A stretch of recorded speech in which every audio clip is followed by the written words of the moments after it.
आंध्र प्रदेश की तिरुमला पहाड़ी पर भगवान विष्णु का सबसे बड़ा और दुनिया का सबसे धनी मंदिर तिरुपति देवस्थान। 100 करोड़ से ज्यादा हिंदुओं की अटूट आस्था इस मंदिर में है। हर साल दुनिया के कोने कोने से करोड़ों भक्त यहाँ वेंकटेश्वर स्वामी की एक झलक पाने के लिए आते हैं। दर्शन के बाद उन्हें मिलता है ये खास प्रसाद। ये महज लड्डू नहीं बल्कि इसे भगवान बालाजी की कृपा और आशीर्वाद का प्रतीक माना जाता है। लेकिन अब इसी महाप्रसाद को लेकर सनसनीखेज खुलासा हुआ है। आंध्र प्रदेश के सीएम चंद्रबाबू नायडू ने दावा किया है कि पहले की जगन सरकार में तिरुपति मंदिर में प्रसाद बनाने के लिए जानवरों की चर्बी वाला घी इस्तेमाल होता था।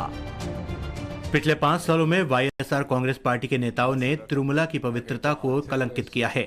उन्होंने अन्नदानम की गुणवत्ता से समझौता किया और घी की बजाय पशु चर्बी का उपयोग करके पवित्र तिरुमला लड्डू को दूषित कर दिया।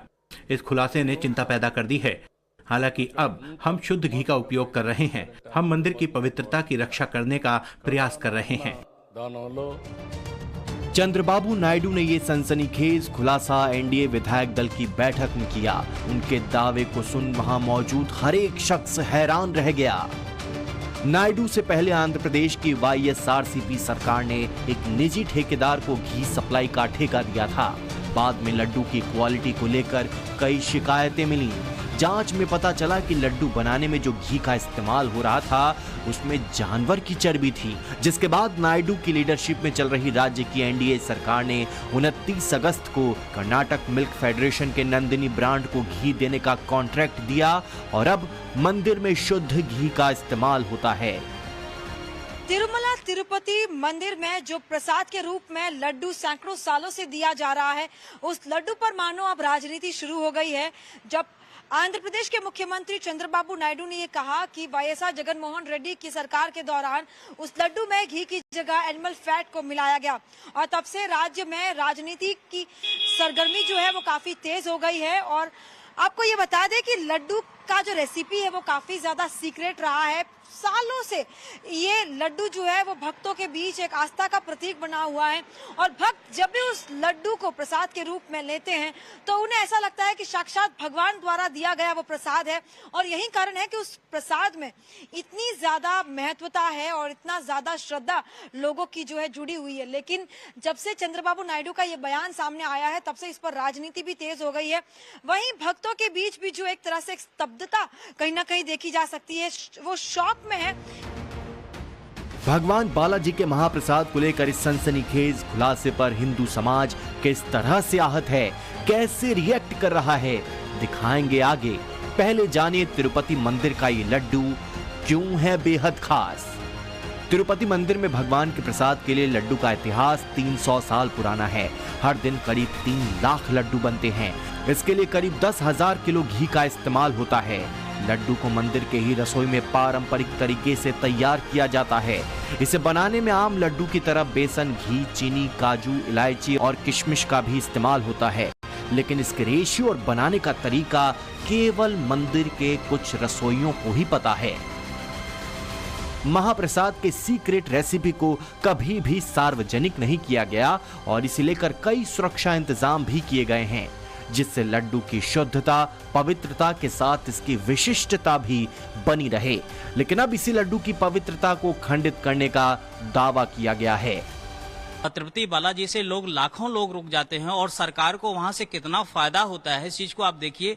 वहां कितना चढ़ावा आता है, उससे सरकारें चलती हैं और वहां पर इस प्रकार की गंदगी फैलाई जा रही चरबे की से जो है जो घी बन रहा है उससे इस प्रकार का जो है प्रसाद बन रहा है। निश्चित रूप से बहुत जो है ये दुखद बात है, निंदनीय बात है। इस पर तत्काल वर्तमान सरकार को संज्ञान लेना चाहिए और इतना बड़ा अपराध, ये तो पाप बन रहा है। ये बड़ा षड्यंत्र है और समय रहते अन्य राज्य सरकारों से भी संत समिति यह निवेदन करती है कि आप गैर हिंदुओं को मंदिर की व्यवस्था से बाहर करिए, अन्यथा हमें आंदोलन के लिए मजबूर होना पड़ेगा। ये हम सनातनियों के लिए एक बहुत बड़ा झटका है और हम समझते हैं कि इस तरह की अगर दुर्व्यवस्था और कुकृत्य कहते हैं हम तो इसको, कि अगर ये हो रहा है और संज्ञान में आया है सीएम के, तो मैं सीएम से भी कहना चाहूंगा कि इसकी तुरंत निष्पक्ष जांच करे और दोषियों को कड़ी से कड़ी सजा दे। अगर तिरुपति बालाजी के मंदिर में प्रसाद के लिए उत्सव का प्रयोग किया जा रहा है तो बेहद गंभीर और चौंकाने वाला और संपूर्ण विश्व के हिंदू समाज की भावनाओं को आहत करने वाला है। आखिरकार ऐसा कैसे हुआ? कौन लोग षड्यंत्रकारी थे? किनकी सह पर हुआ और कौन दोषी है? हमारा अनुरोध है कि इस विषय में गंभीर जांच होनी चाहिए। जिस तिरुपति मंदिर के प्रसाद में जानवरों की चर्बी वाले घी के मिलावट का संगीन आरोप लगा है, उस मंदिर की कमाई के बारे में जानेंगे तो हैरान रह जाएंगे। 7 पहाड़ियों पर बने इस मंदिर को चलाने का काम एक ट्रस्ट तिरुमाला तिरुपति देवस्थानम यानी टीटीडी ट्रस्ट करता है। टीटीडी ही हर साल मंदिर का बजट तय करता है। टीटीडी की ये जिम्मेदारी है कि पैसे कहां से आएंगे और उन्हें कहां खर्च करना है। साल 2024-25 के लिए ट्रस्ट ने 5,142 करोड़ के बजट को मंजूरी दी है। इसमें हुंडी से 1,611 करोड़, निवेश से 1,167 करोड़, दर्शन से 338 करोड़, प्रसाद से 600 करोड़ की कमाई का टारगेट है। खर्च की बात करें तो ट्रस्ट को सबसे ज्यादा खर्च सैलरी में 1,733 करोड़ करना होता है, जबकि दूसरे मद में 1,500 करोड़ खर्च का अनुमान है। बोर्ड ने सनातन धर्म के प्रचार प्रसार के लिए 108 करोड़ का बजट रखा है। बालाजी मंदिर ट्रस्ट हर साल दान में मिलने वाले बालों से ही सैकड़ों करोड़ की कमाई करता है। दावा है कि बालों की नीलामी से ही 125 करोड़ तक की इनकम होती है। जाहिर है भगवान विष्णु का मंदिर है तो मां लक्ष्मी की कृपा बरसेगी ही, और इसी मंदिर को लेकर हिंदुओं की भावना को आहत करने वाला दावा किया गया है। ऐसा नहीं है कि पहली बार जगन मोहन रेड्डी पर हिंदुओं की आस्था से खिलवाड़ का आरोप लगा हो। इससे पहले भी उन पर ईसाई धर्म के प्रचार प्रसार के आरोप लगते रहे हैं, लेकिन अब की बार मामला बहुत बहुत बड़ा है। सीधे सीधे भगवान बालाजी के महाप्रसाद में महामिलावट का आरोप है।